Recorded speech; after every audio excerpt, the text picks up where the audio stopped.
day at Monte Carlo. Perfect weather. The Principality bursting at the seams. Last year's winner, David Coulthard, on pole. He's had his moments here since his podium in '96.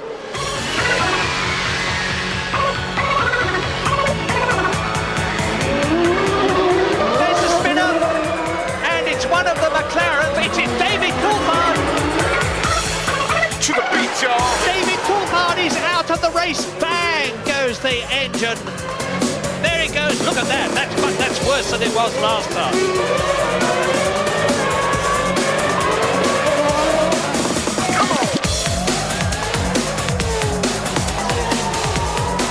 And David Coulthard wins the Monaco Grand Prix.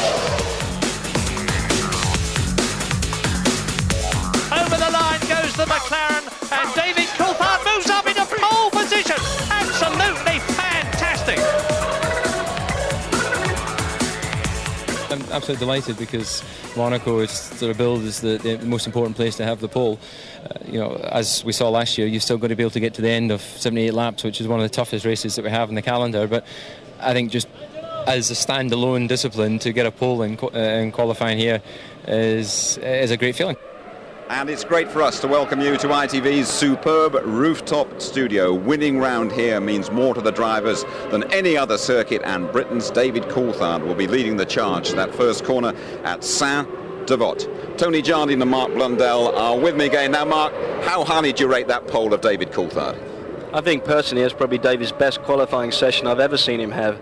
And I've got to tell you, from a driver's perspective, that guy was under immense pressure. To put a lap together around this particular racetrack and get pole position, that's number one for me. He did a great job. And Tony, absolutely crucial to be in the first three round here. Well, it is, because overtaking is so difficult, but it also is a race of attrition. 4 finished in '66, in '96 just 5 finished, so keep the car going at all costs. Remember, in '98 they brought Schumacher's car and repaired it and put him back out on the track again.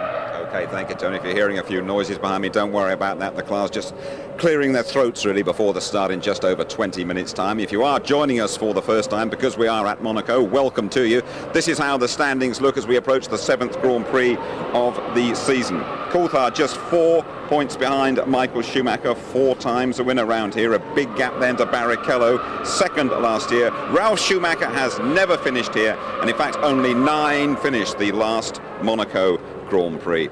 Okay then, Tony, David Coulthard's number came up in that qualifying hour. For me, his finest yet. Oh, absolutely fabulous for him, but he had thumped the barrier and to back on Thursday, and that knocked his confidence a little bit, and he wanted to have a real go in the 3rd section. So if you look at this for a commitment, and just listen to the tortured tyres.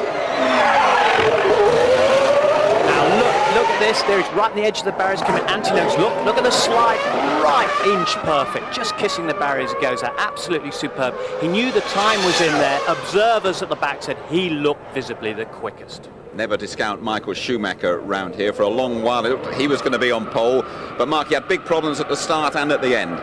Yeah, I mean, Schumacher, we've seen before, does get flustered now and again, and this is a prime example. It comes up to Benaldi, to the chicane, doesn't really think that he can get through there, and gets a little bit put off by him and goes straight through the chicane, gets cut short. This is critical for me. Portier corner, understeers off, just touches the rear left with his rear wheel, gets a clout, rear suspension's broken, back home in a pickup truck. That's not where Michael Schumacher wants to be, not where he wants to finish.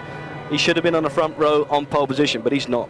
No matter who you are, Tony, Michael Schumacher will stray offline here, and those barriers will bite you. Absolutely. Juan Pablo Montoya, for example, he's a real street fighting man. Look at this crash, La Rascasse. The car was off balance. In '98, in the Formula 3000 race, he came from the back. This is Ralf Schumacher. He set standards here not as high. He gashed his leg last time. Fisichella, a man who's been 3rd and 4th place here. Great experience around the streets of Monte Carlo. Even he goes off. Now, Heinz-Harald Frentzen, very experienced, taking the curb on the inside. Very, very wide. He had trouble with the car. Quick donut and a spin there. A half donut, and he needs to brush up on that technique, I'm telling you. He's not a good rally driver, is he?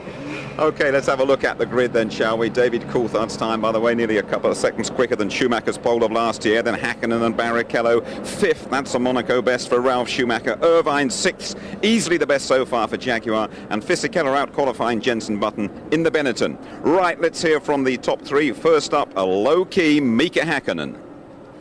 Disappointed because I'm not from pole, but and also disappointed because it's not the McLarens on the front row, because that could have helped us a lot in the Grand Prix and could have give us maybe a little bit psychologically also a strong feeling. I doubt that I had that perfect lap, but then it doesn't matter. It matters what is the result in the end.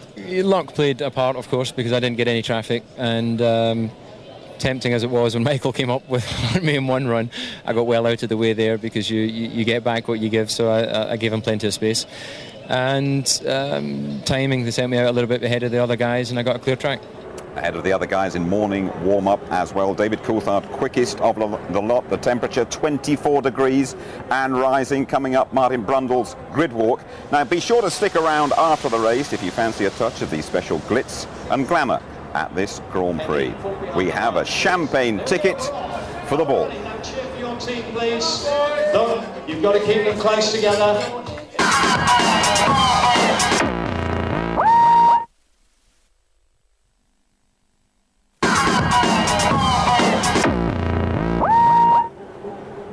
Great place to be. You're back with us at sun-drenched Monaco. The start here, always one of the great sporting sights of the year. There are genuine concerns this time after the chaos at the last couple of races. More on that now from James Allen.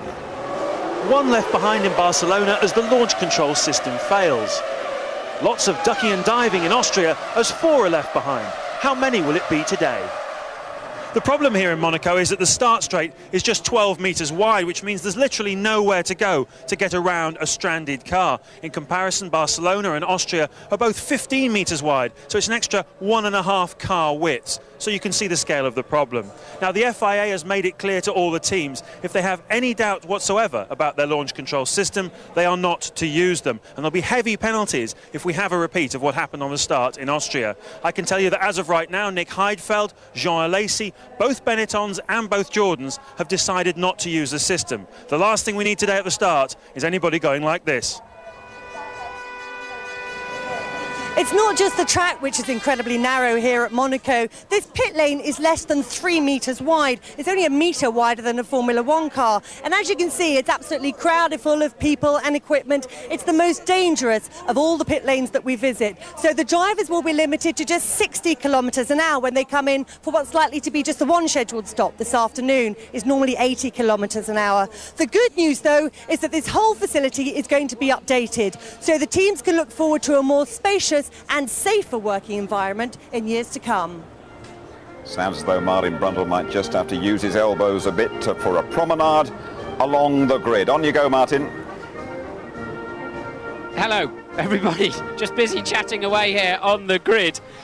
James talked you through about the narrowness of the racetrack here, and let me just try and demonstrate that to you. I mean, can you follow me? And 1, 2, 3, 4, 5, 6, 7, 8, 9, 10 paces across only. Something like 17,000 horsepower sitting on the grid here, but I guess that's not our problem today. Let's try and find somebody whose problem it is and see what they've got to say about it. DC, congratulations on a brilliant pole position, a new lap record for the place. What's going through your mind right now? Just really focusing on the start, and that's it really, and talking to you. Okay, and the race itself, I mean, you've got Schumacher and Hakkinen right behind you. That's something for anybody to cope with. Yeah, it's better to have them behind the smelling my exhaust gases. So it's always a tough race here, as you know. It's one thing is making the start, the other thing is getting to the pit stop, and then you've got to focus towards the end when everything's getting a bit worn out to try and keep it off the barrier. So this is probably the hardest Grand Prix of the season. Good luck. I know you've got to get your head into gear on some things. Thank you very much. Let's have a wander down, and there's so many celebrities on this grid. You can hardly see the wood from the trees. I think I'm just about other than the people who are working on this grid, I'm just about the only person I've never heard of on here, I think. I wanted to try and grab hold of Puff Daddy because he seems like a bit of an unusual man to have on a Formula One grid. Now here's a man who we should just say hello to, Guy La Liberté. If you've ever been to a Cirque du Soleil show, this was the founder of the Cirque du Soleil. Guy, who's going to win the race today? David. That's what I'm going for, DC. You're a DC man, yeah? Listen, he's a good friend of ours, and he's been doing an excellent job since the beginning of the season, so we're here to back him up. Good stuff. Good to see you. See you later on. Let's have a wander down, see who else we can find. Is a quick word with maybe Mika. Are you in the mood, Mika, for a quick word for British fans? Never, Martin, you know that. Yeah, well, so we're... Okay, mate, what do you think is going to happen? Well, obviously, you know, the Monaco is difficult the first corner in the first lap after the start. So I have to admit, I'm very happy if I'm going to be third coming out of the first corner. You know, that would be a fantastic place to continue the race like that. I'm not going to try anything too much. From experience, I know if you do try too much, you won't get further than first corner. So if you're third heading into Casino, you'll be a happy man, and then a long way to go. Somebody's cuddling me here. I don't know who it is. It's the Bulk. Mr. Bulk. Don't switch off my... Bernie, thank you for talking to us, Mick. I can't believe how cool you guys are. Bernie, a quick word. Who's going to win the race? This one here. Yeah, you're just saying that because he's standing there. I never thought of you as a... What do you expect? I'm a politician. I tell you what, do you want to have some money on him? I'm not having any money with you on anything. I'll put money on him then. No, but you can have the computers changed and make sure he wins or something. Yeah, we need to talk about that. You've done it before. Okay, Bernie, good to see you. I don't know who else is there. We can barely... where is... I wanted to talk to Sol Campbell as well. Let's see if we can find him. And oh, here's Puff Daddy. Look, I mean, I don't know whether I say hello, Puff, or hello, Mr. Daddy, or I mean, how the hell we approach him, I don't know. But let's... Naomi, is it possible to have a word? Mr. Puff Daddy, how are you? Yes, how are you? We're talking live to British fans back in... What's up, Brit? What's up, London? How y'all doing? Good stuff. I know you're not allowed to smoke on the grid, but I notice you're not really smoking. Not allowed to smoke, but as soon as the race starts, I'm gonna light it up. So you're just going to chew on it. Are you nervous or something? No, I'm never nervous. Are you nervous? I'm not nervous at all. I'm really having a good fun, but I used to be nervous when I was a Grand Prix driver. But who you fighting? Who do you want to win this race? I want David to win. You want David Coulthard to win? Yes, I do. I want David Coulthard to win. We've got to go back to the studio. Thank you for talking to us. Goodbye. Cheers. Thank you, Martin. Launch control looms. Do not adjust your sets. The Monaco Grand Prix comes next.